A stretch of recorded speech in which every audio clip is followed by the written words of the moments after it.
ఇవాల్టి వార్తలు వాస్తవాల్లో మనతో ఉన్నారు రాజకీయ విశ్లేషకులు మొహమ్మద్ జమీలుద్దీన్ గారు. గుడ్ మార్నింగ్ అండి. ఇసుక నిన్న డాలాస్లో రాష్ట్ర అవతరణ సందర్భం, రజతోత్సవ సంరంభం రెండూ కలిసి అత్యంత వైభవంగా దేశ విదేశాల్లో భారతదేశం వెలుపల ఇంత భారీగా గ్రాండ్ సక్సెస్ అయినటువంటి ఒక రాజకీయ సభ ఇదేగా అభివర్ణిస్తున్నారు.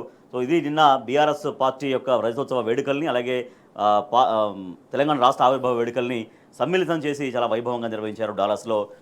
3 నెలల్లో మళ్ళీ అధికారం రాబోతుంది బీఆర్ఎస్కి, కేసీఆర్ సీఎం కాబోతున్నారంటూ ఆయన స్పష్టం చేశారు.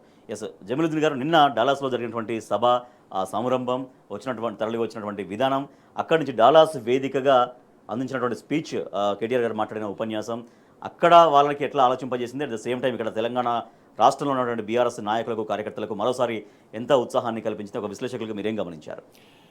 తెలంగాణ ప్రాంత ఆత్మగౌరవం కొరకు ప్రారంభించినటువంటి టీఆర్ఎస్ పార్టీ ఏదైతే ఉందో, నిన్న డల్లాస్లో జరిగిన సభతో ఆ ఆత్మగౌరవ బావుట అన్నది ఒక పతాక స్థాయికి చేరినట్టయింది. ఎందుకనంటే 1956 తర్వాత, అంటే తెలంగాణ ప్రాంతాన్ని బలవంతంగా ఆంధ్రతో కలిపిన తర్వాత, తెలంగాణ ప్రాంతం నుండి, హైదరాబాద్ నుండి ఎవరన్నా ఢిల్లీ లాంటి ప్రాంతానికి పోతే అక్కడ రైల్వే స్టేషన్లో దిగంగానే అక్కడ ఉన్నటువంటి ట్యాక్సీ వాళ్ళు మనల్ని మద్రాసి అని సంబోధిస్తారు. ఎందుకంటే గతంలో ఆంధ్ర ప్రాంతం అన్నది మద్రాస్ ప్రెసిడెన్సీలో భాగంగా ఉన్నది కాబట్టి మనల్ని కూడా వాళ్ళతో కలిపి మద్రాసి ఆయా అని చెప్పి వాళ్ళు పలకరిస్తారు. అటువంటిది ఎప్పుడైతే టీఆర్ఎస్ పార్టీ 2001లో ప్రారంభించారో, ఉద్యమ సమయంలో ఇక్కడ ఉన్నటువంటి ఉద్యమకారులు కానీ ఇతరులు కానీ ఢిల్లీకి వెళ్తే అక్కడ మొదటిసారి తెలంగాణసే ఆయా అన్న పదం విన్నప్పుడు అక్కడ ఉద్యమకారులు ఎవరైతే ఉన్నారో వాళ్ళందరూ కూడా పులకరించిపోయారు. అంటే తెలంగాణ పేరు, తెలంగాణ కీర్తి అన్నది ఢిల్లీకి తీసుకుపోయిన ఘనత కూడా ఆ రోజు కేసీఆర్ గారి నాయకత్వంలో టీఆర్ఎస్ పార్టీకి చెందుతుంది. ఈరోజు ఎప్పుడైతే అమెరికాలో, అంటే ఖండాంతరాలకు మన కీర్తి వ్యాప్తించి అమెరికా డల్లాస్లో ఇవాళ తెలంగాణ పతాకాన్ని ఎగరవేయడం అన్నది ఏదైతే ఆత్మగౌరవ బావుటా ఉందో ఇది పతాక స్థాయికి చేరినట్టయింది. అదేవిధంగా నిన్న ఆ మీటింగ్ జరిగిన ఆ ప్రాంతం, ఆ స్టేడియం ఏదైతే ఉందో, ఇక్కడ తెలంగాణలో సభలు నిర్వహించడే కాదు, అమెరికాకు పోతే కూడా ఎవరు నా భూతో నా భవిష్యత్ అన్న విధంగా సభ నిర్వహించడం ఒక బీఆర్ఎస్ పార్టీకే సాధ్యం అన్నది కూడా నిన్నటి సభతో తెలిపోయింది. అక్కడ నాకు తెలిసి మిత్రుల ద్వారా ఒక 2000 కార్లకు పార్కింగ్ ఉంటుంది ఆ స్థలంలో. ఆ 2000 కార్ల పార్కింగ్ స్లాట్ మొత్తం నిండిపోయింది నిన్నటి సభలో. ఆ తర్వాత వందలాది కార్లు బయట ఉంటే అక్కడ ఉన్నటువంటి ఎవరైతే మేనేజ్మెంట్ పోలీస్ వాళ్ళు ఉన్నారో వాళ్ళందరూ కూడా అక్కడ స్టాప్ చేసేసారు. ఇంకా ఈ రోడ్లకు ఇంకెవరు రావద్దు, అసలు ఇక్కడ స్థలం లేదు అని చెప్పి. అంటే సెక్యూరిటీ మెజర్స్లో భాగంగా ఒక ఏదైనా ప్రమాదం జరిగితే ఏ విధంగానైతే అలర్ట్ జారీ చేస్తారో ఆ విధంగా అలర్ట్ జారీ చేసి నిన్న అక్కడ ప్రజలను ఆపడం జరిగింది. అంతేకాదు మాట కూడా అన్నారు, తెలుగు రాష్ట్రాలు 2 కాదు 3 ఉన్నట్టు కనపడుతున్నాయి, చమత్కరించారు. ఎందుకంటే అమెరికాలో కాదు తెలంగాణలో ఉన్నట్టు కనిపిస్తున్నది, 3 రాష్ట్రాల్లో డల్లాస్ కనిపించింది అని చెప్పి కూడా నిన్న కేటీఆర్ గారు చెప్పడం జరిగింది. అంతేకాకుండా అక్కడ పాల్గొన్న వాళ్ళు ఎవరైతే ఉన్నారో, ఒక ప్రాంతంలో సభ పెడితే, జనరల్గా ఒక జిల్లాలో సభ పెడితే ఆ జిల్లా వాళ్ళు వస్తారు, పక్క జిల్లాల వాళ్ళు వస్తారు. కానీ ప్రపంచవ్యాప్తంగా ఉన్నటువంటి తెలంగాణ వాదులు అందరూ కూడా అంటే ఒక ప్రేమతోని మేము తెలంగాణ రాష్ట్రాన్ని సాధించుకున్నాం, ఒక 40 సంవత్సరాలు గోసపడ్డటువంటి తెలంగాణ రాష్ట్రం ఏదైతే ఉందో అది ఇవాళ ప్రత్యేక రాష్ట్రంగా అవతరించి అది దేశంలోనే నంబర్ 1 రాష్ట్రంగా అభివృద్ధి చెంది ఇవాళ అమెరికాలో కూడా మా జెండా బాతే పరిస్థితికి అక్కడ పోయినరు. కాబట్టి అమెరికాలో ఉన్నటువంటి 50 రాష్ట్రాల నుంచే కాకుండా ఆస్ట్రేలియా నుండి, యూకే నుండి, ఇతర దేశాల నుండి, ఇక్కడ ఇండియా నుండి కూడా చాలామంది అక్కడికి తరలి వెళ్ళి ఆ సభలో పాల్గొనడం ఏదైతుందో ఇది చాలా సంతోషకరం. నిన్న తెలంగాణ ఉద్యమకారులు, తెలంగాణ వాదులు ఎవరైతే ఉన్నారో వాళ్ళందరూ కూడా వాళ్ళ మనసు ఒక ఆనందంతో పులకించిపోయింది. అంతేకాకుండా కేటీఆర్ గారు నిన్న మాట్లాడుతూ వాళ్ళు ఏదైతే దిశానిర్దేశం చేసినారో అక్కడ నుండి ఇక్కడ ఉన్నటువంటి క్యాడర్లో కూడా ఒక జోష్ నింపింది. ఆ జోష్తో పాటు కేటీఆర్ గారు ఇంకొక, అంటే మొన్న యూకేలో పాల్గొన్నప్పుడు కానీ నేను యూఎస్లో పాల్గొన్నప్పుడు కానీ ఎప్పుడు కానీ మాకు తెలంగాణ ఫస్ట్ అని చెప్పి వాళ్ళు చెప్పడం జరిగింది. మాకు తెలంగాణ ముఖ్యం, తెలంగాణ ప్రయోజనాలు ముఖ్యం, ఎవరైతే పెట్టుబడి పెట్టే వాళ్ళు ఉన్నారో వాళ్ళు రండి అని చెప్పి. అంటే అధికారంలో లేకున్నా, ప్రతిపక్షంలో ఉన్నా, ఇక్కడ ఉన్నటువంటి తమ ప్రాంతానికి ఏమాత్రం ఇంకో మాట అనకుండా ఇక్కడ ప్రభుత్వ విధానాలు ఎంత లోపభూయిష్టంగా ఉన్నా తెలంగాణలో మాత్రం నంబర్ 1 ప్లేస్లో ఉండాలన్న ఒక ఆతృత కూడా కేటీఆర్ గారి దగ్గర నిన్న వారి స్పీచ్లో కనిపించింది. కేటీఆర్ గారు ఒక ప్రాంతానికి ఎక్కడికి వెళ్ళినా కూడా తెలంగాణ బ్రాండ్ని ప్రమోట్ చేసే ప్రయత్నమే చేసి అంతే. అంటే నిన్న కూడా వారు మాట్లాడిన సందర్భం కూడా ఆ విధంగానే అనిపించింది. అక్కడ ఉన్న ఇంకా పెట్టుబడులను మనము ఆకర్షించాలి, మన తెలంగాణ ఏదైతే రాష్ట్రాన్ని మనం కష్టపడి సాధించుకున్న రాష్ట్రం ఉందో ఆ సంతోషాన్ని వ్యక్తం చేసుకుంటూ దాన్ని ఇంకా ముందుకు తీసుకుపోవాలన్న ఒక ఆలోచన మాత్రమే కేటీఆర్ గారి స్పీచ్లో నిన్న కనిపించింది. ఈ ఏదైతే నిన్నటి మీటింగ్ ఉందో ఇది తెలంగాణ ప్రాంతంలో ఉన్నటువంటి తెలంగాణ వాదులకు అందరికి కూడా జోష్ నింపితే ఎవరైతే తెలంగాణ వ్యతిరేకులు ఉన్నారో వాళ్ళకు మాత్రం నిద్రలేని రాత్రి నిన్న వాళ్ళు గడిపిరు. ఎందుకు నిద్రలేని రాత్రి గడిపిరు అని అంటే ఇక్కడ తెలంగాణ రాష్ట్ర అవతరణ దినోత్సవం అని తెలిసి కూడా జై తెలంగాణ అని ముఖ్యమంత్రి ఇలా ఆయనకు అక్కడ అమెరికాలో అంత పెద్ద సభ నడిపితే ఆయనకు ఎట్లా నిద్రపడుతుంది?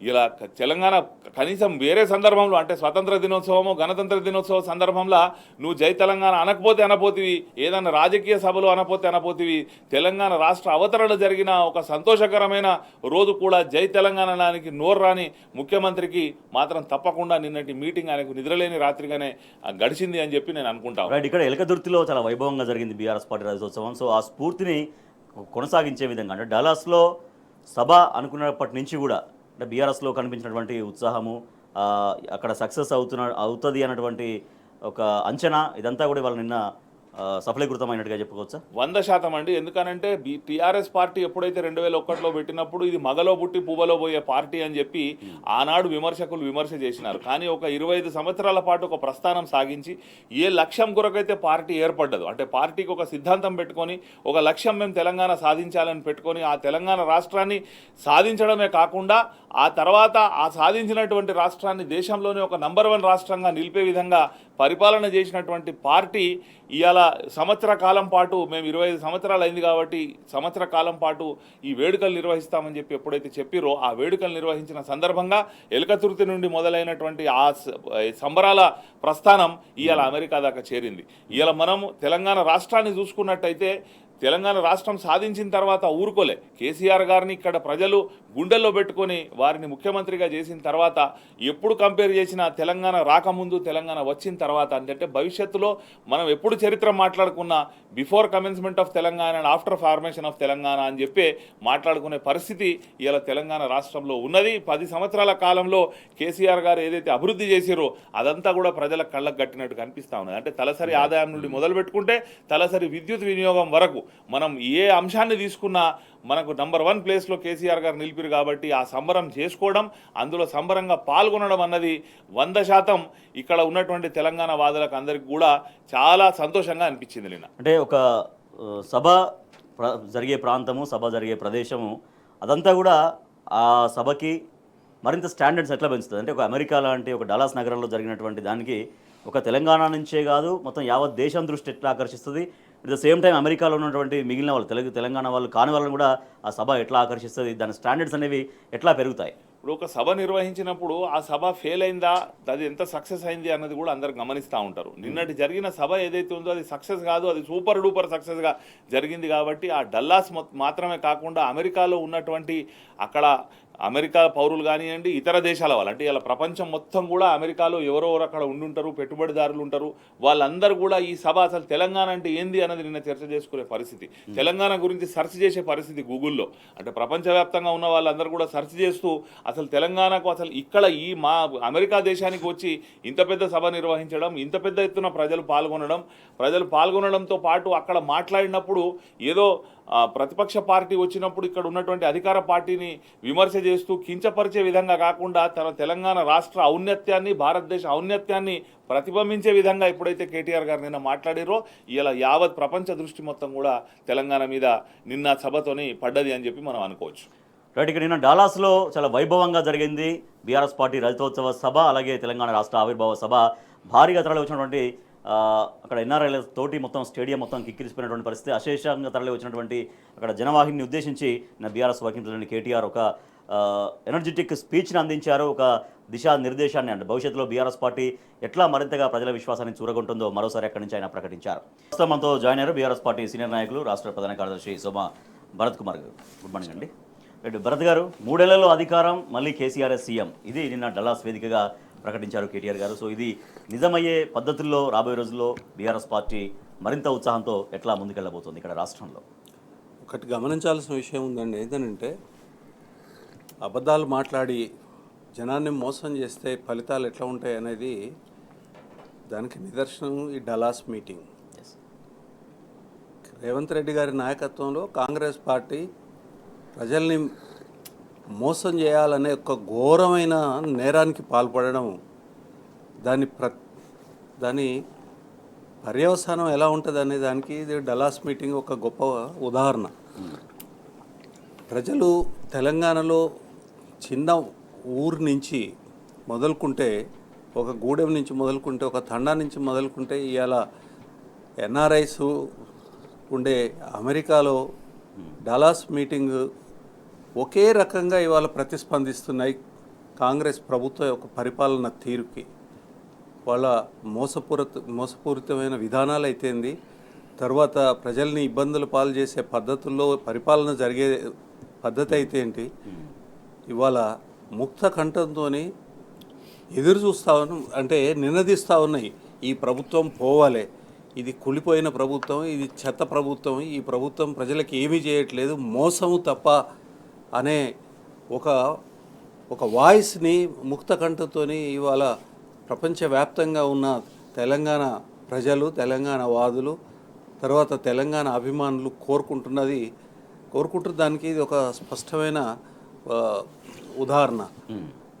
తర్వాత 3 సంవత్సరాలలో నిన్న కేటీఆర్ గారు మాట్లాడుతూ, తర్వాత హరీష్ రావు గారు కూడా మాట్లాడుతూ వాక్ ఇన్ గవర్నమెంట్ అంటే ఇప్పుడు గవర్నమెంట్ బీఆర్ఎస్ పార్టీదే గవర్నమెంట్ రాబోయే కాలంలో అనేది చాలా స్పష్టమైన మెసేజ్ ఇవ్వడం జరిగింది. ఈ మెసేజ్ ఇవ్వడము కేవలము ఏదో ఒక ప్రతిపక్ష పార్టీ అధికారాన్ని కోసం ఇచ్చే మెసేజ్ కాకుండా ప్రజలు నిలబెడతా ఉన్నారు. ప్రజలు జరిగిన ఏదైతే తప్పు జరిగిందో కాంగ్రెస్ని ఎన్నుకోవడం అనేది ఒక పెద్ద తప్పు, ఒక చారిత్రాత్మకమైన తప్పు. అది ఎవరు ఒప్పుకున్నా ఒప్పుకోకపోయినా ప్రజలు తప్పు చేయరు అని మనం ఖచ్చితంగా అనాల్సిందే, అనుకుంటాం కూడా. కానీ మభ్యపడరు అని అనుకోలేం కదా, మభ్యపడ్డారు. ఏంటంటే కేసీఆర్ గారు 10 సంవత్సరాలు మేము వారికి అధికారం ఇచ్చాము, వారు 2,000 ఇస్తున్నారు, ఈయన మరి 4,000 ఇస్తానని చెప్పి కనపడ్డ దేవుడి మీద దండాలు పెట్టేసేసి ప్రామిసులు చేస్తూ ఉన్నాడు, తప్పనిసరిగా ఇస్తాడేమోనని ఒక మభ్యపోవడం అనేది జరిగింది. ఇది ఏదైతే ఉందో ఇవాళ ఎన్మాస్గా రియలైజ్ అవుతూ ఉన్నారు. అంటే ఒక పెద్ద ఎత్తున ప్రజలు, ప్రతి సెక్టర్లో ఉన్న ప్రజలు ఇవాళ రియలైజ్ అవుతూ ఉన్నారు. ఎవడు పడితే వాడు వచ్చి ఏది పడితే అది చెప్తే నమ్మితే ఏ రకంగా ఇబ్బంది పడతాము. ఒక బ్రహ్మాండంగా సాగుతున్న ఒక అభివృద్ధి ఏదైతే జరిగిందో ఆ అభివృద్ధిని మనమే ఆపుకున్నాము, మనమే దెబ్బతీసుకున్నాము. ఇంత మోసం చేస్తారా అనే కసి ఏదైతే ఉందో మీరు డల్లాస్ మీటింగ్లో ప్రతి క్షణం కనిపిస్తుంది. ఎంత ఆవేశము, ఎంత కోపము, ఉద్రేకంతో ఇవాళ నిన్న మీటింగ్ జరిగింది. అలాంటి వాళ్ళు కూడా ఆశ్చర్యపోయినారు. సో అంటే డల్లాస్లో ఈ మీటింగ్ పెడదామన్న ప్రతిపాదనలు అక్కడ నుంచి, అంటే అక్కడ ఉన్నటువంటి ఎన్ఆర్ఐ సెల్ ప్రతినిధుల నుంచి వచ్చినప్పుడు పార్టీ ఈ రకంగా ఇంత సక్సెస్ అవుతుంది, దేశ విదేశాల్లో బయట ఇండియా అవతల ఇంత భారీ సక్సెస్ అవుతుంది అన్నటువంటి ఒక అంచనా ఉండేనా? ఇంత అంటే సక్సెస్ అవుతుంది అనే అంచనా తప్పనిసరిగా ఉండింది, సక్సెస్ అవుతుంది అనేది ఉండింది. కానీ ఈ రీతిలో బూనబోంతరాలు దద్దరిల్లే పద్ధతిలో సక్సెస్ అనేది ప్రజల యొక్క ప్రతిస్పందన, ఇవాళ జరిగే దుర్మార్గానికి వ్యతిరేకంగా ఎంత సమాయత్తమై ఉన్నారు, ఎంత సంసిద్ధతతో ఉన్నారు అనేదానికి అది ప్రతిబింబం అండి. అది కొంత ఆశ్చర్యమే, పూర్తిగా ఆశ్చర్యమే ఏం కాదు. ఎందుకంటే ఇక్కడ ప్రతిరోజు చూస్తూ ఉన్నాం ఏ రకంగా ప్రజలు మాట్లాడుతున్నారు. ఎవడైనా క్రిటిసైజ్ చేస్తే తర్వాత కోపాన్ని ప్రదర్శిస్తే నువ్వే ప్రదర్శిస్తావు, అడ్డమైన కోపాన్ని నువ్వే ప్రదర్శిస్తావు. ఎన్నికల ముందు అడ్డమైన మాటలు మాట్లాడండి, అసలు ఒక నోటి నుంచి వచ్చే మాటలు కావు అవి, అంత చండాలంగా మాట్లాడండి. మరి అదే మాటలు ఇవాళ కడుపు మండి ప్రజలు మాట్లాడితే మీరు ఏం చేయాలండి? ప్రభుత్వంగా కానీ కాంగ్రెస్ పార్టీగా కానీ ఏం చేయాలి? సవరించుకోవాలి. సవరిస్తున్నారా? సవరించకుండా ఇంకా పైనుంచి వాళ్ళ మీద కేసులు పెట్టి జైలుకు పంపిస్తూ ఉన్నారు. ఈ దుర్మార్గానికి ప్రజలేమన్నా వస్తువులా? మెదడు లేని వాళ్ళ, హృదయ స్పందన లేని వాళ్ళ? ఖచ్చితంగా తిరుగుబాటు చేస్తారు. ఆ తిరుగుబాటు అనేక రూపాలలో ప్రతిబింబిస్తుంది. ఈ మీటింగ్లో ఉండే ఆవేశం కూడా దానికి ఉదాహరణలాగా. కేటీఆర్ కామెంట్స్ మనం చూస్తున్నాం. మొన్న లండన్లో మాట్లాడినా కూడా ఏంటి, మన ఇండియా ఫస్ట్, తెలంగాణ ఫస్ట్ అని మాట్లాడడం, తర్వాత పొజిషన్లో ఉన్నా అపోజిషన్లో ఉన్నా మాకు తెలంగాణనే ఫస్ట్, అంటే తెలంగాణను తెలంగాణలో ఓట్లు సాధించడంలో వెనుకబడ్డామేమో కానీ తెలంగాణను ప్రేమించడంలో కాదు అనేటువంటి మాట ఎంత ఆలోచింపజేస్తుంది. మీరు బీఆర్ఎస్కి సంబంధించి కేసీఆర్ గారి శిక్షణలో బీఆర్ఎస్ పార్టీ శ్రేణులన్నీ నాయకత్వం నుంచి మొదలు పెట్టుకొని కార్యకర్త వరకు కూడా ఎప్పుడైనా ప్రజలను అంటుపెట్టుకొని ఉన్నాయి. ప్రజల సంక్షేమము, ప్రజల యొక్క అభివృద్ధి, సంక్షేమము, క్షేమము వీటన్నిటిని ఆలోచించింది తప్ప ఇంకొకటి ఏది ఆలోచించాలి. అది ఉద్యమకాలం కానివ్వండి, అది ప్రభుత్వంలో కానీ ఉన్నప్పుడు కానివ్వండి, ఇప్పుడు ప్రతిపక్షంలో ఉన్నప్పుడు కానివ్వండి, ప్రజల యొక్క యోగక్షేమాలు తప్ప ఇంకొక ముచ్చట ఎప్పుడూ లేదు బీఆర్ఎస్కి. అది ఒక కల్చర్ లాగా కేసీఆర్ గారి నాయకత్వంలో అది ఒక కల్చర్ లాగా దాన్ని పెంచి పోషించడం జరిగింది. ఏంటిది? బీఆర్ఎస్ పార్టీ శ్రేణులకి తెలంగాణ అభివృద్ధి, ప్రజల సంక్షేమము, భద్రత, శాంతి భద్రతలు ఇవన్నీ వీటి గురించే ఎప్పుడు కూడా ఒక మూల సూత్రంగా ఉన్నది. అదే ఇవాళ కేటీఆర్ గారి నోట్ల నుంచి డలాస్ మీటింగ్లో మాట్లాడడం జరిగింది. తర్వాత మన లండన్ మీటింగ్లో కూడా మాట్లాడారు. తెలంగాణే ఫస్ట్ అండి. తెలంగాణ ప్రజలే ఫస్ట్. జమీలుద్దీన్ గారు, ఎస్, అంటే ఒక సొంత ప్రదేశాన్ని ప్రేమించడం, సొంత ప్రాంతాన్ని అంతర్జాతీయ స్థాయిలో దాని యొక్క గొప్పదనాన్ని, దాని ప్రాశస్త్యాన్ని చాటు చెప్పడం అనేది కూడా నిన్న వారి మాటల్లో ఎట్లా కనిపించింది? అంటే అన్నగారు చెప్పినట్టు టీఆర్ఎస్ కానీ బీఆర్ఎస్ కానీ పార్టీకి సంబంధించిన ప్రతి ఒక్క కార్యకర్త కూడా తనని కోస్తే కూడా జై తెలంగాణ అనేలాగా కేసీఆర్ గారు అందరికీ ట్రైనింగ్ ఇచ్చి తయారు చేయడం జరిగిందండి. ఆ ప్రేమ ఉన్న వాళ్ళే ఈ బీఆర్ఎస్ పార్టీలో కొనసాగుతున్నారు. ఆ ప్రేమ లేని వాళ్ళు వాళ్ళ యొక్క రాజకీయ స్వార్థాల కొరకు ఇతర పార్టీల్లోకి పోవడం, వాళ్ళు అవసరమైతే పార్టీలు మారడం, ఇవన్నీ చేస్తూ ఉన్నారు. కేసీఆర్ గారి పుత్రునిగా, తెలంగాణ ఉద్యమంలో పాల్గొన్నటువంటి ఒక ఉద్యమకారునిగా, తెలంగాణ ప్రభుత్వంలో కూడా ఒక ముఖ్యమైన పాత్ర పోషించినటువంటి కేటీఆర్ గారు ఆ స్ఫూర్తిని నింపుకొనే నిన్న వాళ్ళు అక్కడ మాట్లాడడం జరిగింది. దాంతోపాటు అక్కడ పాల్గొన్న వాళ్ళు ఎవరైతే ఉన్నారో, అమెరికాలో టైమ్ ఈజ్ మనీ, వాళ్ళు ఇవ్వమంటే ఒక $100 ఇచ్చిపోతారు, కానీ ఒక 10 నిమిషాలు టైం ఇవ్వమంటే ఇవ్వలేని పరిస్థితి అక్కడ ఉంటుంది. అటువంటి వాళ్ళు గంటల కొద్దీ టైం తీసి వచ్చి నిన్న మీటింగ్లో పాల్గొనడం ఏదైతుందో, బీఆర్ఎస్ టీఆర్ఎస్ పార్టీ శ్రేణులు మాత్రమే కాకుండా ఎవరైతే ఎన్ఆర్ఐలు ఉన్నారో, ఇక్కడ మనం తెలంగాణలో ఏదో రైతు బంధు, రైతు బీమాను ఇచ్చినామని చెప్పి గ్రామాల నుంచి రైతులను తరలించారు, గ్రామాల నుండి మా పబ్లిక్ను జమ చేసారు మీటింగ్ల కన్నా అపవాదు కాకుండా, అక్కడ నిమిషానికి ₹1,000 సంపాదించేటువంటి ఎన్ఆర్ఐలు ఎవరైతే ఉన్నారో వాళ్ళు కూడా టైం తీసి వచ్చి నిన్న సభలో పాల్గొనడం ఏదైతుందో ఇది తెలంగాణ ప్రజల ఆకాంక్షను ప్రతిబింబించింది. దాంతోపాటు ఇవాళ తెలంగాణలో జరుగుతున్నటువంటి దుష్ట పరిపాలన మీద వారికి ఉన్నటువంటి ఒక వ్యతిరేకతను కూడా నిన్నటి మీటింగ్ అన్నది ప్రతిస్పందనగా మనం చూడవచ్చు. వాళ్ళందరూ కూడా అక్కడ ఉత్సాహంతో పాల్గొనడం కాకుండా 50 రాష్ట్రాల్లో, అమెరికాలో ఒక మెసేజ్ ఇవ్వడం జరిగింది. దాంతోపాటు ప్రపంచవ్యాప్తంగా ఇవాళ తెలంగాణ అని అంటే ఒక మెసేజ్ పోయింది. రేపు ఇది భవిష్యత్తు తెలంగాణకు ఒక పునాది రాయిగా ఈ మీటింగ్ పనిచేస్తుందని చెప్పి నేను అనుకుంటాను. రెడ్డిగా ఇండియా బయట, అంటే భారతదేశం బయట విదేశాల్లో జరిగినటువంటి ఒక గొప్ప బహిరంగ సభగా ఇవాళ బీఆర్ఎస్ పార్టీ నిన్న డాలస్లో నిర్వహించినటువంటి సభ రికార్డులకు ఎక్కినటువంటి పరిస్థితి. అక్కడ రాబోయే రోజుల్లో మళ్ళీ ఒక 3 ఏళ్లలో అధికారంలోకి బీఆర్ఎస్ఏ వస్తుంది, సీఎం మరోసారి కేసీఆర్ కాబోతున్నారంటూ నిన్న కేటీఆర్ స్పష్టం చేశారు. సో అక్కడ జరిగినటువంటి సభ ఇక్కడ తెలంగాణ రాష్ట్రంలో బీఆర్ఎస్ పార్టీ నాయకులకు, కార్యకర్తలకు మరొకసారి ఉత్సాహాన్ని అందించింది. డాలాస్ వేదికగా కేటీఆర్ గారు ఒక స్పష్టంగా చెప్పారు బీఆర్ఎస్ పార్టీ శ్రేణులకు, 3 ఏళ్లలో బీఆర్ఎస్ పార్టీ అధికారంలోకి రాబోతుంది, కేసీఆర్ ముఖ్యమంత్రి కాబోతున్నారని. At the same time Telangana Bhavan వేదికగా 100 సీట్లతో రాబోయే రోజుల్లో అధికారంలోకి రాబోతున్నాం, కమింగ్ ఎలక్షన్స్లో బీజేపీతో పొత్తు ప్రశ్నే లేదు అంటూ నిన్న కుండబద్దలు కొట్టినట్టు చెప్పారు మాజీ మంత్రి హరీష్ రావు.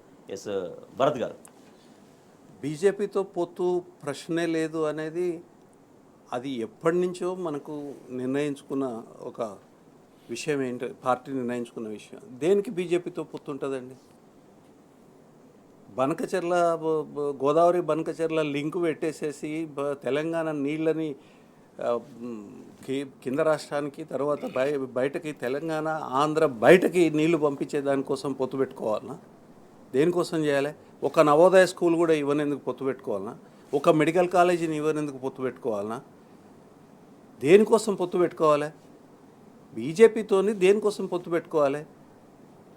ఇవాళ కాంగ్రెస్ ముఖ్యమంత్రి ఎవడైతే ఉన్నాడో బీజేపీ మనిషి, దానికోసం పొత్తు పెట్టుకోవాలన్నా? అబద్ధాలు చెప్పి ప్రజల్ని నిరంతరం మోసం చేస్తున్న రేవంత్ రెడ్డితోని పొత్తు పెట్టుకొని ప్రజల్ని వంచిస్తున్న బీజేపీతో ఎందుకు పొత్తు పెట్టుకోవాలి? అదే స్పష్టంగా చెప్పినారు. ఆయన దేనికోసం పొత్తు పెట్టుకోవాలి? తెలంగాణను సాధించినాం, తర్వాత కేసీఆర్ గారి నాయకత్వంలో తెలంగాణ సాధించింది బీఆర్ఎస్. ఆ తర్వాత సాధించిన తెలంగాణ అద్భుతంగా బీజేపీ కేంద్ర సారథ్యంలో ఉన్న కేంద్ర ప్రభుత్వం ఒక నయా పైస కూడా ఇవ్వకపోయినా కానీ బ్రహ్మాండంగా తెలంగాణ అభివృద్ధి చేసుకుంది. అన్ని సూచికలలో అత్యున్నతమైన స్థాయికి తీసుకొని తెలంగాణని తీసుకుపోవడం కేసీఆర్ గారి నాయకత్వంలో జరిగింది. ప్రతి క్షణము మనకు వ్యతిరేకంగా, ఈ రాష్ట్రానికి వ్యతిరేకంగా, ఈ రాష్ట్ర ప్రజలకు వ్యతిరేకంగా విషయాన్ని కక్కిన బీజేపీతోని ఎందుకు పొత్తు పెట్టుకుంటాము, ఎందుకు పొత్తు పెట్టుకోవాలి? 2 ప్రశ్నలు ఇవి. ఒక్కటన్నా 100లో ఒక్కటన్నా దానికి ఫేవరబుల్ ఫ్యాక్టర్ ఉంటే, ఏది పొత్తు పెట్టుకోవడానికి ఫేవరబుల్ ఫ్యాక్టర్ ఉంటే పొత్తు పెట్టుకుంటారు. ఇక్కడ ఒకటి కూడా లేదు, మైనస్ ఉంది. ఇంకా విషయాన్ని చిమ్మిన ఒక శత్రువుతోని దేనికోసం పొత్తు పెట్టుకోవాలా? అందుకోసమే ఆ విషయాన్ని నిన్న మీటింగ్లో, ఇక్కడ భవన్లో జరిగిన మీటింగ్లో చాలా స్పష్టంగా, ఆవిర్భావ సభ మీటింగ్లో చాలా స్పష్టంగా హరీష్ రావు గారు నొక్కి ఒక్కానించినారు. మాకు 100 సీట్లు వస్తాయి, మేము ఇండిపెండెంట్గానే కొట్లాడినాం. బీఆర్ఎస్ పార్టీ ఎప్పుడు కూడా ఇండిపెండెంట్గా కొట్లాడిన సందర్భంలోనే అత్యున్నతమైన విజయాలు సాధించింది. తర్వాత బీఆర్ఎస్ పార్టీకి ఒక ప్రోగ్రాం ఉంది, తర్వాత ఒక సిద్ధాంతం ఉంది, కేసీఆర్ గారు ప్రతిపాదించి అమలు చేసిన సిద్ధాంతం ఉంది. సంపదను పెంచమన్నారు, పేదలకు పంచమన్నారు. సంపదను పెంచారు, పేదలకు పంచినారు. ఈ 2 విషయాలు కూడా అక్షర సత్యాలు. ఇవి బీజేపీ చేసిందా? ఎక్కడన్నా బీజేపీ చేసిందా? నేను ఈ మధ్యకాలంలో నాగ్పూర్ పోయి వచ్చిన బై రోడ్డు, అంత మునుపోసారి నాందేడ్కి పోయాను. నేషనల్ హైవే ఎవరు చేస్తారండి? కేంద్ర ప్రభుత్వం చేస్తారు. పని విధానం ఎట్లా ఉంటుంది, రాష్ట్ర ప్రభుత్వం బాగుంటే ఎట్లా ఉంటుంది, బాగలేకపోతే ఎట్లా ఉంటుంది అనే దానికి ఈ 2 రోడ్ల గురించి చెప్తాను. ఒకటి నాందేడ్ పోయే నేషనల్ హైవే, జైరాబాద్ మన సంగారెడ్డి నుంచి పోతుంది అది. ఇంకొకటి మంచిర్యాల నుంచి నాగ్పూర్ పోయే ఒకటి నేషనల్ హైవే. మన బార్డర్ల వరకు ఎట్లా ఉంటుంది అని అంటే రోడ్డు బంగారం లాగా ఉంటుంది. బార్డర్ దాటంగానే ఇదే నేషనల్ హైవే మీ చేతుల్లో ఉంది. మీ రాష్ట్ర ప్రభుత్వం ఉంది మహారాష్ట్రలో, మీరు కేంద్ర ప్రభుత్వంలో ఉన్నారు. గడ్కరీ గారు కన్సర్న్ మినిస్టర్, మీ దగ్గర ఎందుకు కంప్లీట్ కాలేదు, తెలంగాణలో ఎందుకు కంప్లీట్ అయింది? అదే పద్ధతుల్లో నాందేడ్ రహదారికి సంబంధించిన నేషనల్ హైవేకి సంబంధించి. ఎందుకు అనంటే ప్రజల పట్ల కమిట్మెంట్ ఉంటుంది బీఆర్ఎస్కి. ల్యాండ్ ఎక్విజిషన్ కానివ్వండి, తర్వాత ఇంప్లిమెంటేషన్ ఆఫ్ ది ప్రాజెక్ట్ కానివ్వండి, దాన్ని వెనకాల పడి కంప్లీట్ చేయించింది. అది లోపించింది కాబట్టినే ఇవాళ మహారాష్ట్ర పార్ట్లో 2 హైవేలు పునారిల్లిపోతున్నాయి. ఎందుకంటే అవి ఇంతమంటే కంప్లీట్ కాలే. 4 గంటలు పడుతుంది అన్నట్టు 70 కిలోమీటర్లు పోవాలనంటే 130 కిలోమీటర్ల యువతలో ఉన్నది గంట సేపట్లో, 1:20 నిమిషాలలో మనం క్రాస్ చేయగలుగుతాము. అంటే అది పరిపాలనా పద్ధతి. ప్రజలకి పరిపాలన ద్వారా ఇవ్వాల్సిన డెలివరీ సిస్టమ్ ఏదైతే ఉన్నదో బీఆర్ఎస్ చేసినట్టుగా బీజేపీ చేయలేదు, చేయబోదు కూడా. ఎందుకంటే వాళ్ళకి ఆ కమిట్మెంట్ లేదు. అబద్ధాలు ఆడి ఒకళ్ళ మీద ఒకళ్ళని ఉసిగొలిపి ప్రజల మధ్యలో చిచ్చు పెట్టి వాళ్ళు కొట్టుకొని చచ్చేటట్టుగా చేసి ప్రజల ప్రాణాలను తీసే బీజేపీ పార్టీతోని పొత్తు ప్రశ్నే లేదు.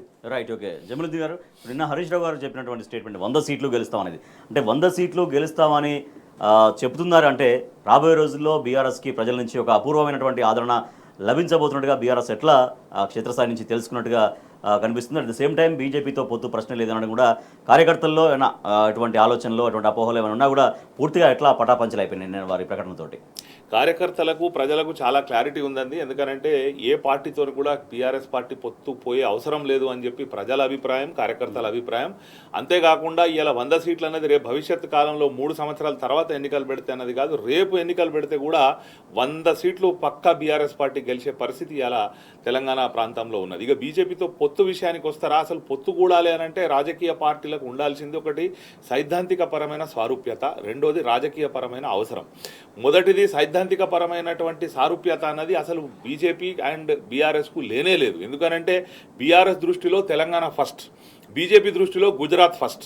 ఈ గుజరాత్ ఫస్ట్ అన్నోనికి తెలంగాణ ఫస్ట్ అన్నోనికి పొత్తు కూడాల్సిన అవసరమే లేదు. రెండో విషయం ఏంటిది అని అంటే బీఆర్ఎస్ పార్టీ అధికారంలోకి వచ్చిన తర్వాత ఎప్పుడు కానీ కేసీఆర్ గారి దృష్టిలో పేద ప్రజలను ఎట్లా పైకి తీసుకురావాలి, సంక్షేమాన్ని ఎట్లా ముందుకు తీసుకుపోవాలి, ఏ సంపదనైతే ఇలా తెలంగాణ రాష్ట్రం నుండి వస్తుందో అది పేద ప్రజలకు పంచి వాళ్ళ జీవితాలను ఎట్లా బాగు చేయాలన్న ఆలోచన కేసీఆర్ గారిది అయితే, ఎంతసేపు కార్పొరేట్లకు వత్తాసు పలకాలన్న ఆలోచన బీజేపీ పార్టీది. అంటే సోషలిస్టు విధానాలతోని ముందుకు పోయే బీఆర్ఎస్ పార్టీకి, క్యాపిటలిస్టు విధానాలతోని ముందుకు పోయే బీజేపీ పార్టీకి అసలు సిద్ధాంతపరమైన సారూప్యత లేదు. అంతేకాకుండా అందరినీ కలుపుకొని, అంటే ఇక్కడ ఈ ప్రాంతంలో ఉన్న తెలంగాణలో పుట్టిన ప్రతి బిడ్డ, అది బ్రాహ్మణ్ నుంచి పెడితే దళితుల వరకు, అది మైనారిటీల నుంచి పెడితే మీకు ఆదివాసీల వరకు అందరినీ కూడా కలుపుకొని పోవాలన్న ఆలోచన బీఆర్ఎస్ పార్టీది అయితే, కేవలం మతపరమైనటువంటి విద్వేషాలను రెచ్చగొట్టి అధికారంలో కొనసాగాలన్న ఆలోచన ఉన్నటువంటి పార్టీ బీజేపీ పార్టీ. ఆ పార్టీతోని సైద్ధాంతిక పరమైన ఇన్ని విభేదాలు ఉన్నాయి. అంతేకాకుండా రాజకీయపరమైన అవసరం, ఇలా రాజకీయంగా అసలు బీజేపీకి ఉన్న బలం ఏంటిదండి తెలంగాణలో? మొన్న రేవంత్ రెడ్డి గారు సపోర్ట్ చేయకపోతే వాళ్ళకి 8 సీట్లు ఎక్కడికి వెళ్ళి గెలుస్తుంది బీజేపీ పార్టీ? గెలిచే అవకాశం లేదు. ఇవాళ ప్రతి పల్లెలో మీకు బీఆర్ఎస్ జెండా వాళ్ళు గుండెలకు అద్దుకొని ప్రజలు ముందుకు పోతా ఉన్నారు. ఇవాళ మళ్ళీ కేసీఆర్ రావాలి, కేసీఆర్ గారు అధికారంలోకి వస్తే తప్ప మా బతుకులు బాగుపడాయని చెప్పి ఎప్పుడైతే ఇక్కడ తెలంగాణ ప్రజలు అనుకుంటున్నారో, ఆ బీజేపీ పార్టీతోని పొత్తు పెట్టుకుంటే బీఆర్ఎస్కి వచ్చిన లాభం ఏంది? వీళ్ళ చరిత్ర గమనించినట్టయితే కూడా ఏ పార్టీ కూడా బీజేపీతోని పొత్తు పెట్టుకుంటే, అంటే మహారాష్ట్రలో ఉన్నటువంటి శివసేన నుండి పెడితే అక్కడ కశ్మీర్లో ఉన్నటువంటి మహబూబా ముఫ్తీ పీడీపీ పార్టీ వరకు ఎవరు పొత్తు పెట్టుకున్నా ఆ పార్టీని వీళ్ళు ముంచిర్రు, ఆ పార్టీని మట్టిలో కలిపిరు తప్ప మ్యూచువల్ లాభం అన్నది వేరే పార్టీకి జరగలేదు. కాబట్టి రాజకీయ అవసరం కూడా బీఆర్ఎస్ పార్టీకి లేదు. నిన్న హరీష్ రావు గారు చెప్పినట్టు, అక్కడ కేటీఆర్ గారు చెప్పినట్టు 100% రేపు ఎన్నికలు పెడితే 100 సీట్లు బీఆర్ఎస్ పార్టీ గెలుస్తుంది, మళ్ళీ ముఖ్యమంత్రిగా కేసీఆర్ గారు అవుతారు అని చెప్పి ఇక్కడ తెలంగాణ ప్రజలందరూ కూడా ముక్త కంఠంతోనే అనుకుంటా ఉన్నారు. రైట్ భరత్ గారు, ఇందాక మీరు ప్రస్తావించినట్టుగా అంటే బీజేపీ ఏ రకంగా వ్యవహరిస్తుంది, కేంద్రంలో ఉండి కూడా తెలంగాణ రాష్ట్ర జల హక్కులను ఏపీకి కట్టబెట్టే ప్రయత్నం ఎట్లా సాగుతుందనేది కూడా జీబీ లింక్ పైన ఏపీ దూకుడు, దీనికి కేంద్రం పూర్తిగా అండదండ ఉండడం కూడా ఎట్లా తెలంగాణ నీటి వనరుల్ని దోచుకోవడంలో అటు ఏపీ ప్రభుత్వం, అటు కేంద్ర ప్రభుత్వం, ఇటు తెలంగాణ ప్రభుత్వం చోద్యం చూస్తుండడం, ఇవన్నీ కూడా ఎట్లా వనరుల్ని దోచివేసే కబలించుకునేటువంటి ప్రయత్నం, కుట్రాకుతంత్రం సాగుతున్నట్టుగా చెప్తున్నాయి. తెలంగాణ పట్ల బీజేపీ, కాంగ్రెస్ నిరాఘాటంగా తెలంగాణ వ్యతిరేకత, తెలంగాణ ప్రజలకు నష్టం చేకూర్చే పద్ధతిలో నిరాఘాటంగా సాగిస్తూ ఉన్నాయి. ఆ పార్టీలు మొదటి నుంచి కూడా తెలంగాణని ఇబ్బంది పెట్టే కార్యక్రమమే చేస్తూ ఉన్నాయి. అది బీజేపీ కానివ్వండి, కాంగ్రెస్ కానివ్వండి. కాంగ్రెస్ మాట్లాడితే మేము ఇచ్చినాం తెలంగాణ, నువ్వు ఇయ్యలే, నిన్ను వంగబెట్టి తీసుకున్నారు ప్రజలు, నీ వీపు మీద గుద్ది తీసుకున్నారు ప్రజలు. నువ్వు తెలంగాణ ప్రజల్ని రాచి రంపాన పెట్టినావు. కృష్ణా జలాలు తెలంగాణ ప్రజలకు కాకుండా చేసింది కాంగ్రెస్ పార్టీ. గోదావరి జలాలు తెలంగాణ ప్రజలకు కాకుండా చేస్తుంది కాంగ్రెస్ పార్టీ.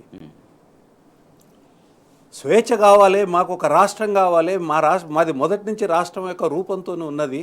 ఒక పెద్ద సంస్థానము ఇక్కడ పరిపాలన జరిగింది.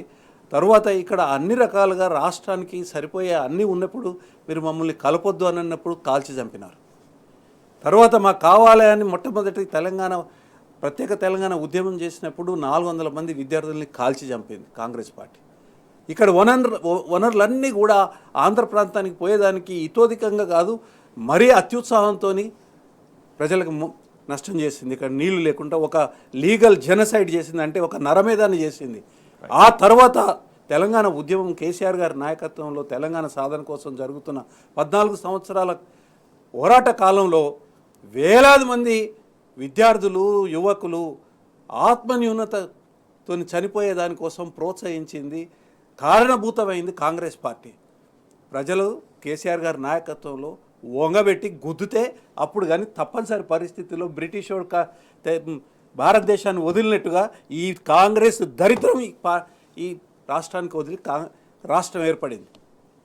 అదే పద్ధతిలో మీరు చూస్తే బీజేపీ 2 రాష్ట్రాలు, ఒక ఓటు 2 రాష్ట్రాలని మాట్లాడి మోసం చేసింది. తర్వాత కరెక్ట్ టైంకి వచ్చేవరకే 2000 సంవత్సరంలో అసలు డిమాండ్ లేని చోట్ల 3 రాష్ట్రాలు ఇచ్చి ప్రజలు అలలాడుతుంటే, తర్వాత పోరాటం చేస్తుంటే వాళ్ళని పట్టించుకొని అంత మోసం బీజేపీది.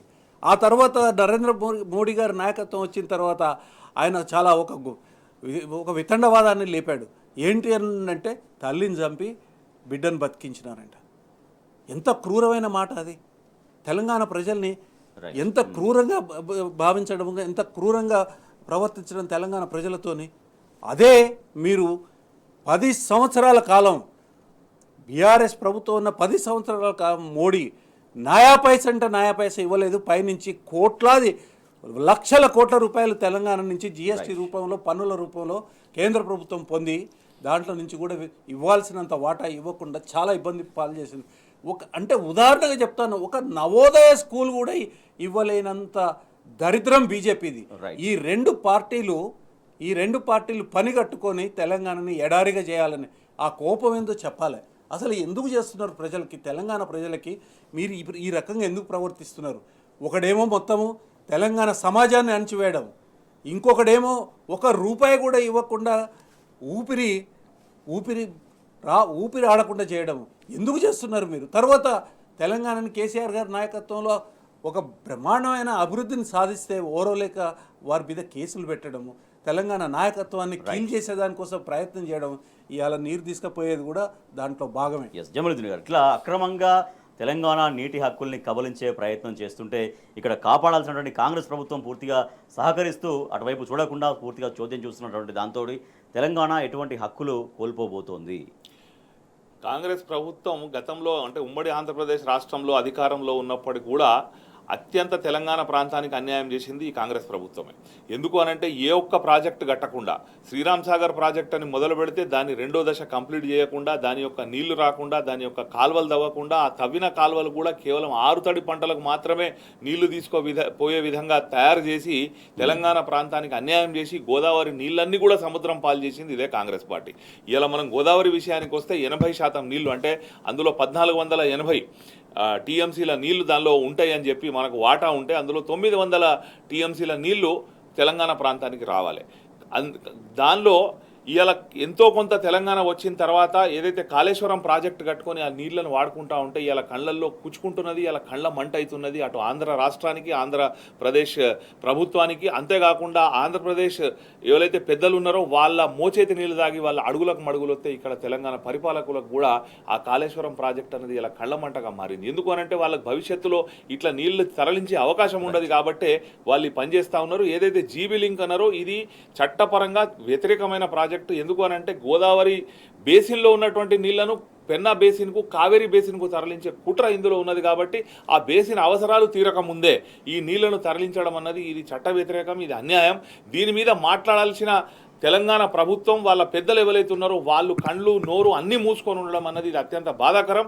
దీని మీద ప్రజలు ఉద్యమిస్తే తప్ప వీళ్ళకి సోయి రాదు. అక్కడ గురువు చంద్రబాబు నాయుడు ఉన్నాడు కాబట్టి ఆయన అడుగులకు మడుగులొత్తుతూ ఆయన సైగల మీద ఆడుతూ ఇక్కడ ముఖ్యమంత్రి చేస్తున్నాడు. ప్రజలు ఈ గోదావరి నీళ్ళను కాపాడుకోవడానికి ఉద్యమించాల్సిన అవసరం ఉన్నదని చెప్పి ఈ వార్త మనకు తెలుస్తా ఉన్నది. గోదావరి జలాల అక్రమ మళ్లింపునకు ఏపీ సర్కారు భారీ స్కెచ్ వేస్తే దానికి ఇక్కడ కాంగ్రెస్ ప్రభుత్వం చోద్యం చూస్తుంది. But at the same time కేంద్రం వత్తాసు పలుకుతూ కేంద్రం పూర్తిగా దానికి సపోర్ట్ చేస్తూ తెలంగాణ ప్రయోజనాలని దెబ్బతీస్తుంది. అట్లా కేంద్రంలో ఉన్నటువంటి బీజేపీ ఎన్నడూ తెలంగాణ ప్రయోజనాన్ని కాపాడింది లేదు. తెలంగాణ ప్రయోజనాలను దెబ్బకొట్టే బీజేపీతో పొత్తు అనే ప్రశ్నే లేదు అంటూ నిన్న మాజీ మంత్రి హరీష్ రావు స్పష్టం చేశారు తెలంగాణ భవన్ వేదికగా. భరత్ గారు, మిస్ ఇంగ్లాండ్తో మిస్బిహేవ్ నిజమే, లండన్కి వస్తా హుక్మీ హప్ అంటూ అక్కడ ఆమెను వేధించినట్టుగా కొన్ని ఆధారాలు కూడా లభ్యమైనట్టుగా మనకు తెలుస్తుంది. అంటే ఒక అంతర్జాతీయ వేడుక ఇక్కడ జరిగినప్పుడు అదే స్థాయిలో ఆ గౌరవాన్ని, తెలంగాణ గౌరవాన్ని ఇనుమడింపజేసే విధంగా ఉండాలి. బయట వాళ్ళు తెలంగాణ ప్రభుత్వాన్ని ప్రేజ్ చేసే విధంగా ఉండాలి.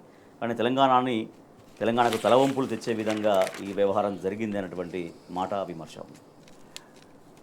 చాలా ఇప్పుడు చేయాల్సిన పనులు చేయకుండా చేయకూడని పనులు చేసుకుంటూ పోతూ ఉంటే ప్రతిష్ట అనేది దిగజారడమే కాదు, అపహాస్యం పాలవుతూ ఉన్నాం. రాష్ట్రం అన్నిట్లలో సాధించి ఒక బ్రహ్మాండమైన రికార్డుల గురించి మాట్లాడుకునే రాష్ట్రం ఇవాళ ఈ దరిద్రం గురించి మాట్లాడుకోవాల్సిన పరిస్థితి ఏర్పడింది. అసలు ఈ జయేష్ రంజన్ అనే ఆఫీసర్కి పొలిటికల్ స్టేట్మెంట్ ఇచ్చే హక్కు ఎవడిచ్చినాడండి? ఆఫీసర్లు వాళ్ళ లిమిట్స్లో ఉండాలి. ఆయన ఏమన్నా కాంగ్రెస్ పార్టీ ముఖ్య కార్యదర్శా లేకపోతే ఏమన్నా ప్రెసిడెంటా, కార్యకర్తనా? అంత ప్రాధాన్యత లేని సన్ పేపర్ అంత ప్రాధాన్యత లేదని మాట్లాడుతూ ఉన్నాడు. దాంట్లో వచ్చింది పెద్ద లెక్క పెట్టాల్సిన అవసరం లేదు. ఆ టాబ్లాయిడ్ అది దానికి 12 లక్షల సర్క్యులేషన్ ఉందండి. 12.1 లక్షల సర్క్యులేషన్, డైలీ సర్క్యులేషన్ ఉన్న పేపర్. ఏమన్నా బుద్ధుండి మాట్లాడే మాటలేనా ఇవి? సెన్స్ ఉండే మాట్లాడుతున్నారా? అయినా ఒక పేపర్లో వచ్చేది కాదు, ఆమె స్వయంగా ఒక స్టేట్మెంట్ ఇచ్చింది, నాతోని ఇన్అప్రోప్రియేట్గా బిహేవ్ చేస్తున్నారు అని. Hook me up, I'm coming to London, hook me up అని అంటే ఏమన్నట్టండి ఒక ఆడపిల్లతోని? చేయాల్సిన పని ఏంటంటే ఆ వీడియో పెట్టండి, ఆ ఫోటో పెట్టండి, ఆమె టేబుల్ మీద ఎవరెవరు కూర్చున్నారో తెలుస్తుంది. సరైన పద్ధతుల్లో మీరు ఇన్వెస్టిగేట్ చేయండి. ఇవాళ మీరు సన్ అనేది అంత పెద్ద ముఖ్యమైన పేపర్ కాదని అంటే ఆమె గార్డియన్కి ఇచ్చింది ఇవాళ ఇంటర్వ్యూ.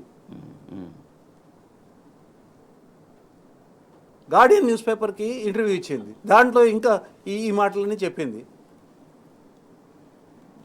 ఆమెని మీరు నోరు మూసే కార్యక్రమం చేయకుండా జరిగింది. ఆమె ఒక ఆరోపణ చేసింది, మన ఇన్విటేషన్ మీద ఇక్కడికి వచ్చింది ఆమె. అవును, మిస్ వరల్డ్ పోటీలలో పార్టిసిపేట్ చేయడానికి వచ్చింది. మీరే చెప్తున్నారు ఈ పోటీ ద్వారా ప్రపంచవ్యాప్తంగా మనకు ఒక పలుకుబడి వస్తుంది, తర్వాత ఒక గుర్తింపు వస్తుంది, టూరిజం పెరుగుతుంది, తర్వాత అనేక రకాలుగా మనకు ఉపయోగపడుతుంది అనే ఉద్దేశంతో మీరు ఇవాళ ఏం ప్రచారం అయిందండి? మీరు పెట్టిన మిస్ వరల్డ్ ప్రచారం కాలేదు. ఇవాళ ప్రచారం అయింది ఏంటంటే మ్యాగీ అనే అమ్మాయి పట్ల జరిగిన ఏదైతే ఇన్అప్రోప్రియేట్ చర్య ఏదైతే ఉన్నదో, ఒక ఆడపిల్ల పట్ల ప్రవర్తించని పద్ధతిలో ప్రవర్తించినారో ఆమె ఆరోపణలు ఏదైతున్నాయో ఇవాళ ప్రపంచం మన గురించి మాట్లాడుకుంటుంది. మీరు సాధించదలుచుకుంది ఏంటిది? ఇవాళ సాధించింది ఏంది? ఇది నిజంగానే ఇది కాలేదు అని అంటే ఒక పద్ధతి ప్రకారం ఇన్వెస్టిగేట్ చేయండి. ఇన్వెస్టిగేషన్ కన్నా ముందే ఎవడండి జయేష్ రంజన్ అనేటోడు ఎవడు? Is a principal secretary. Principal సెక్రటరీకి ఈ మాటలు మాట్లాడాల్సిన అవసరం ఏముందండి? రైట్. ఇన్వెస్టిగేటింగ్ ఏజెన్సీని ఆయన ఏమన్నా? మరి ఇవాళ బాధ్యత తీసుకుంటాడా? గార్డియన్లో అది ఒక 16-17 లక్షల సర్క్యులేషన్ ఉన్న న్యూస్ పేపర్. అది 60 సంవత్సరాల నుంచి నడుస్తున్న న్యూస్ పేపర్. అది న్యూస్ పేపర్ కాదు, 12 లక్షల సర్క్యులేషన్ ఉంటుంది అది లండన్లో. తర్వాత దాని బ్రాంచెస్ ప్రపంచంలో ఉన్న ప్రముఖ దేశాలలో ఉన్నాయి. ఐర్లాండ్లో ఉంది, స్కాట్లాండ్లో ఉంది. ఆ న్యూస్ పేపర్ మీరు నిజాన్ని బయటకు తీసుకురండి. దాని మీద ఏదో అబద్ధాలు చెత్తేస్తే అది ఇంకా తగలబడి ఇంకా పెద్దగా అవుతుంది ఆ మంట. Right, okay. జమీలుద్దీన్ గారు, అనేక విమర్శలు వచ్చినాయి. అందాల పోటీలు ఎందుకు, ఇక్కడ అనేక సమస్యలు ఉన్నాయి, ఆ సమస్యల పక్కన పెట్టి అందాల పోటీలు ఎందుకని అనేక విమర్శలు వచ్చినాయి. సరే, ఫైనల్గా ప్రభుత్వం నిర్వహించింది. అట్లా నిర్వహించిన దాన్ని చాలా గొప్పగా, చాలా గౌరవంగా నిర్వహిస్తే బాగుండేది. ఇట్లా కంటెస్టెంట్లే గోడు వెళ్ళబేసుకుంటున్న పరిస్థితి. నిన్న హరీష్ రావు గారు కూడా దీని గురించి మాట్లాడారు. వినూత్న పథకాలతో తెలంగాణను కేసీఆర్ ప్రపంచ పటంలో నిలిపితే రేవంత్ సర్కార్ మాత్రం అందాల పోటీల పేరిట తలవంపులు తీసుకొచ్చింది అనేది. 100% అండి, తలవంపులే తెచ్చింది. ఇలా తెలంగాణ సంస్కృతి సంప్రదాయాలను ప్రపంచానికి చాటి చెప్తామని చెప్పి ఏదైతే ఈ పోటీలు పెట్టుకున్నారో, వద్దు అంటే ఇక్కడ పరిస్థితి బాగలేదు, అప్పు పుడతలేదు, తినడానికి తిండే లేదని చెప్పి ఒకవైపు రేవంత్ రెడ్డి గారు మాట్లాడుతూ, మరోవైపు 200 కోట్ల రూపాయలు ఖర్చు పెట్టి ఈ పోటీలతో ఏం సాధించారు అని అంటే అంతర్జాతీయ స్థాయిలో ఒక బదనాం సాధించారు. అంటే ఇక్కడ ఆడపిల్లలకు రక్షణ లేదు అని చెప్పి ఓ ప్రపంచానికి చాటి చెప్పే పరిస్థితి అలా తీసుకొని వచ్చారు. ఒక దేశానికి ప్రతినిధిగా, మన దగ్గర అతిథిగా వచ్చినటువంటి మిస్ ఇంగ్లాండ్కే ఈ పరిస్థితి ఉంటే ఇక్కడ తెలంగాణలో ఉన్న ఆడపిల్లల పరిస్థితి ఏంటిది అని చెప్పి అలా ప్రపంచవ్యాప్తంగా చర్చ తీసుకొచ్చే పరిస్థితి, ఈ తలవంపులు తెచ్చే పరిస్థితి అలా రేవంత్ రెడ్డి సర్కార్ తీసుకొని వచ్చింది. అదే కేసీఆర్ గారి ప్రభుత్వంలో షీ టీంలు ఏర్పాటు చేసి, సీసీ కెమెరాలు ఏర్పాటు చేసి, మహిళా అధికారులను దానికి ఇన్ఛార్జ్గా ఉంచి ఎక్కడ ఎవరు ఆడపిల్ల వైపు కన్నెత్తి చూడాలంటే భయపడే పరిస్థితి తెలంగాణ రాష్ట్రంలో గత సంవత్సరంన్నర క్రితం వరకు ఉండేది. ఇవాళ తెలంగాణలో ఉన్నటువంటి ఆడపిల్ల కాకుండా బయటి దేశానికి ఒక దేశ ప్రతినిధిగా వచ్చిన ఆడపిల్లకు కూడా రక్షణ లేని పరిస్థితిని ఇవాళ రేవంత్ సర్కార్ తీసుకొని వచ్చింది. దాంతోపాటు ఒక కమిటీ అని వేసారు మొన్న. వీళ్ళు ఈ ఆరోపణలు రాగానే ఒక కమిటీ వేసారు. మరి ఆ కమిటీ ఏది, దాని నివేదిక ఏది? ఆ కమిటీ నివేదిక బయటికి రాదు. అక్కడ ఏదైతే చౌమహల్లా ప్యాలెస్లో అనుచితంగా ప్రవర్తించినటువంటి వాళ్ళు ఉన్నారో, మరి ఆ ఎంపీ, ఆయన కార్పొరేషన్ చైర్మనా, ఐఏఎస్ ఆఫీసరా, ఆ వీడియో బయటపెట్టి వీడిట్లా చేసిండని చెప్పి వాని మీద కేసు పెట్టాలి కదా. షీ టీంలు పట్టుకుపోయి వాని బొక్కలేస్తే తెలుస్తుంది కదా విషయం ఏంటిదో. ఆ పని చేయకుండా ఇవాళ ఇంకా దాన్ని కప్పిపుచ్చుకునే ప్రయత్నం. అసలు ప్రైవేటు వ్యక్తులను అక్కడికి ఆహ్వానించడం ఎందుకు, ఆ వ్యక్తులతో వాళ్ళ ఇళ్లలోకి తీసుకొని పోవడం ఎందుకు, ఇదంతా చేసి ఆ ఒక్క మిస్ ఇంగ్లాండ్ బయటపడి ఈ విషయాన్ని చెప్పింది. కానీ ఇంకా మిగతా వాళ్ళు కాంటెస్టెంట్ లెవెల్ అయితే ఉన్నారో నిన్న ఫైనల్స్ అయిపోయినాయి. వాళ్ళంతా తిరిగి వాళ్ళ దేశాలకు వెళ్ళిన తర్వాత మళ్ళీ ఇంకా ఏ దేశం నుండి ఏ వార్త వస్తుందో అని చెప్పి కూడా ఎవరైతే తెలంగాణ గురించి ఆలోచించే వాళ్ళు ఉన్నారో, తెలంగాణ ప్రాంతం మీద ప్రేమ కలిగిన వాళ్ళు ఉన్నారో, వాళ్ళందరూ కూడా ఇలా భయపడే పరిస్థితికి ఈ ఆర్గనైజర్ తీసుకొని వచ్చిండు. ఆ ఈవెంట్కు ఆర్గనైజర్గా ఉన్నటువంటి మహిళా అధికారిని కేవలం కేసీఆర్ గారి మీద కక్షతోని తప్పించడం జరిగింది. సరే, అక్కడ మహిళా అధికారి ఉంటే వాళ్ళకు కొంత రక్షణ ఉంటుండే, ఆమెను తప్పించారు. మీ మీ ప్రభుత్వం మీ ఇష్టం. కానీ ఈ విధమైనటువంటి పరిస్థితి వచ్చినప్పుడు తప్పకుండా ఆ బాధ్యుల మీద చర్య తీసుకుంటే ఎంతో కొంత ఇప్పటికైనా ఇజ్జత్ కాపాడుకునే పరిస్థితి ఉంటుంది. లేకుంటే మాత్రం ఒకవైపేమో కేటీఆర్ గారు ఇంగ్లాండ్కు పోయి, కేటీఆర్ గారు యూఎస్కు పోయి తెలంగాణ బ్రాండ్ ఇమేజ్ను పెంచే ప్రయత్నం చేస్తూ ఉంటే వాళ్ళు అక్కడ ఉన్నటువంటి వాళ్ళని ఇక్కడికి పిలిపించి ఈ తెలంగాణ ఇమేజ్ను డ్యామేజ్ చేసే పరిస్థితి చేస్తూ ఉన్నారు. కాబట్టి దీని మీద సిగ్గుతో తల వంచుకోవాలి. దీనికి పూర్తి బాధ్యత రేవంత్ రెడ్డి గారు వహించాలి. ఆ బాధ్యులు ఎవరైతే ఉన్నారో వాళ్ళ మీద చట్టపరమైన చర్యలు తీసుకోవాలి. వాళ్ళ పార్టీకి సంబంధించిన వ్యక్తులు కాబట్టి పార్టీ పరంగా కూడా వాళ్ళని పార్టీ నుంచి బహిష్కరించడానికి కూడా వాళ్ళు వెనుకడుగు వేస్తే వీళ్ళంతా దొంగల రాజ్యం అని చెప్పి ప్రజలు అనుకుంటారు. అంటే దీనికి సీరియస్గా ప్రభుత్వం పరిగణించినట్టుగా కనిపించట్లేదా భరత్ గారు? నిజమే, ఆరోపణలు ఏమైతే ఉన్నాయో వాటి మీద చాలా సీరియస్గా తీసుకోవాలి. ఎందుకంటే ఎటువంటి తమను తాము బయట చేసుకోరు కదా ఒక మహిళ. లేదండి, ఒక కమిటీ వేసినారు, ముగ్గురు ఆఫీసర్లను పెట్టి ఆ కమిటీ వేసినారు. ఆ కమిటీ ఇన్వెస్టిగేషన్ చేసే లోపట్నే ఆ కమిటీ ఎట్లా దాని మీద ఒత్తిడి తీసుకొచ్చే పద్ధతుల్లో జయేష్ రంజన్ స్టేట్మెంట్ ఏదైతే ఉన్నదో ఎవరైనా కమిటీ ఇండిపెండెంట్గా యాక్ట్ చేస్తుందా? కమిటీ వేసి మీరు ఇన్వెస్టిగేట్ చేయమన్నారు. అవును, ఇన్వెస్టిగేట్ చేసే సమయంలో నీకేమైనా స్టేట్మెంట్ ఇచ్చేది ఉంటే ఈ గార్డియన్ పత్రిక మంచిది, లేకపోతే ఈ సన్ పత్రిక మంచిది కాదు, నువ్వు ఇచ్చే స్టేట్మెంట్ పోయి కమిటీ ముందు ఇవ్వాలి కదా. తర్వాత కమిటీ వేసినది. కమిటీ వేసినప్పుడు ఈ జయేష్ రంజన్ గారు కూడా అదే టేబుల్ మీద ఉన్నాడు అనేది ఒక ఆరోపణ న్యూస్ పేపర్లలో ఉన్నది. మరి నువ్వు పోయి స్టేట్మెంట్ ఇవ్వండి. ఆడ స్టేట్మెంట్ ఇవ్వకుండా పబ్లిక్ స్టేట్మెంట్ ఎట్లా ఇచ్చే? నువ్వు పొలిటీషియన్ ఏమన్నా? దానికి అదొక పత్రికే కాదని మాట్లాడమే అంటే దొంగలు కాపాడే కార్యక్రమం చేస్తూ ఉన్నారు. వాస్తవం అది. ఈ కమిటీ వేసినప్పుడు కమిటీకి సహకరించాలి కదా. కమిటీకి సహకరించాలి. పోనీయండి, ఇప్పుడు ఈయన ఒక స్టేట్మెంట్ ఇచ్చినాడు. ఈ స్టేట్మెంట్ని చూసుకొని కమిటీ అన్న ఈయనకు నోటీస్ ఇవ్వాలి కదా. తర్వాత నోటీసులు ఎవరెవరికి ఇవ్వాలి? దాని మీద ఆ అమ్మాయి కూర్చున్న టేబుల్ మీద ఎవరెవరు ఉన్నారు ఐడెంటిఫై చేయాలి కదా. ఐడెంటిఫై చేసి వాళ్ళకి నోటీసులు ఇచ్చిండ్రా? ఆ నోటీసులు ఇచ్చి వాళ్ళని విచారణకు పిలిచిండ్రా? ఇవన్నీ ఏం చేయకుండా ఎవరైతే మాట్లాడినరో వాళ్ళ మీద బురదలే కార్యక్రమం చేస్తున్నారు. దీనివల్ల తెలిసేది ఏంటంటే ఇది జరిగింది. ఎవడైనా ఒక ప్రెజ్యూమ్ చేసుకునే దానికి అంటే వాళ్ళు రీజనబుల్గా ఊహించుకునే దానికోసము ఇవాళ ప్రభుత్వ చర్యలు ఏదైతే ఉన్నాయో దోహదపడతా ఉన్నాయి. అంటే ఇది జరిగింది. ఈ నిజాన్ని బయటకు రాకుండా ఇది చేసిన వాళ్ళని ప్రభుత్వం ఇవాళ కాపాడే కార్యక్రమం పెట్టుకున్నది అనేది స్పష్టంగా నిరూపించబడతా ఉన్నది. వీళ్ళ చర్యలే దానికి దోహదపడతా ఉన్నాయి. ఓహో ఇది జరిగింది, దీన్ని ఆపే కార్యక్రమం చేసి ఆ అమ్మాయిని బదనాం చేసేస్తే అయిపోతుంది అనేది. ఇది అనాదిగా వస్తున్న ఒక దురాచారం ఇది. సో అంటే అమ్మాయి పట్ల మిస్బిహేవ్ చేయడము, తర్వాత ఆ అమ్మాయి క్యారెక్టర్ని అసాసినేట్ చేయడము, ఇవాళ ప్రభుత్వం ఆ కార్యక్రమం తీసుకొని చేస్తా ఉంది. అంటే ఈమె విషయం ఒకటి బయటకు వచ్చింది. ఇట్లా బయటకు రాని కూడా అనేక సంఘటనలు ఇన్ని రోజుల కార్యక్రమంలో జరిగి ఉంటాయేమో అన్నటువంటి ఆందోళనలు, అటువంటి అనుమానాలు, సందేహాలు ఇంకా తీవ్రంగా వస్తూ ఉన్న పరిస్థితి. నేను అదే చెప్తా ఉన్నా. నిన్న ఫైనల్ అయిపోయింది కాబట్టి ఇక్కడ ఉన్నటువంటి కాంటెస్టెంట్స్ ఎవరైతే ఉన్నారో ఇప్పుడు వాళ్ళ దేశాలకు తిరిగి వెళ్ళిపోతారో, అక్కడ వెళ్ళిపోయిన తర్వాత వాళ్ళ దేశంలో స్టేట్మెంట్లు ఇస్తే ఇది ప్రపంచవ్యాప్తంగా తెలంగాణకు తలవంపులు తెచ్చేటువంటి పరిస్థితి. ఈయన మీద యాక్షన్ తీసుకుంటే కనీసం కొంత యాక్షన్ తీసుకున్నారు ఒక దొంగ మీద అన్న ఒక నమ్మకం అన్న ఏర్పడుతుంది. కానీ అట్లా తీయకుండా ఈ దొంగలకు సద్దులు మోసే కార్యక్రమం, వాళ్ళని కాపాడే పని చేస్తే మాత్రం ఇది ప్రపంచవ్యాప్తంగా ఆల్రెడీ ఇజ్జత్ పోయింది, ఇంకా ఇజ్జత్ పోయే పరిస్థితి తెలంగాణ రాష్ట్రానికి వస్తుంది. అంతేకాకుండా ఇక్కడ కూడా ఏదైతే హైదరాబాద్ ఉన్నదో ఇక్కడ ఇంకా ఎవరైతే పోకిరీలు ఉంటారో, ఎవరైతే ఈ ఆడవాళ్ళని ఇబ్బంది పెట్టే వాళ్ళు ఉంటారో వాళ్ళందరికీ కూడా ఆత్మస్థైర్యం పెరుగుతుంది.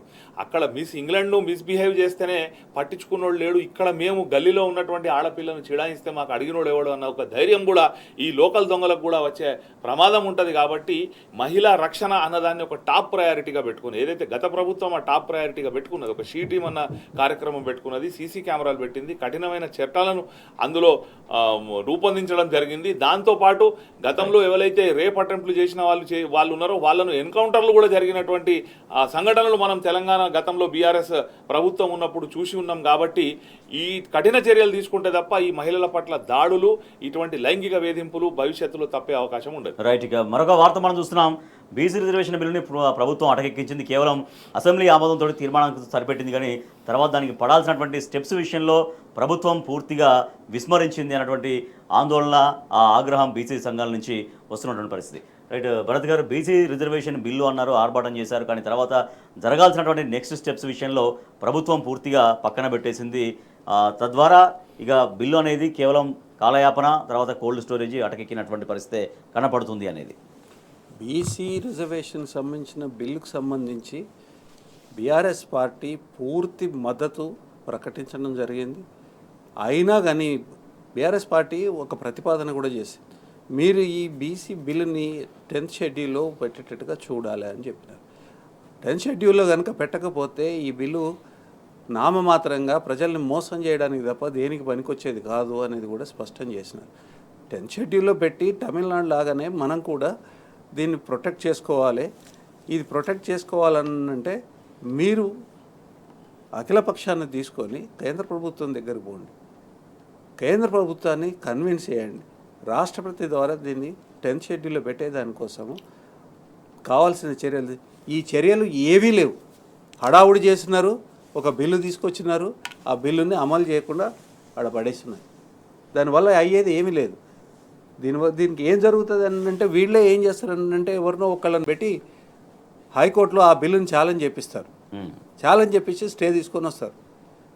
ఇదంతా కాంగ్రెస్ కల్చర్. ఇది అనేక సందర్భాల్లో కాంగ్రెస్ చేసిన పని ఇది.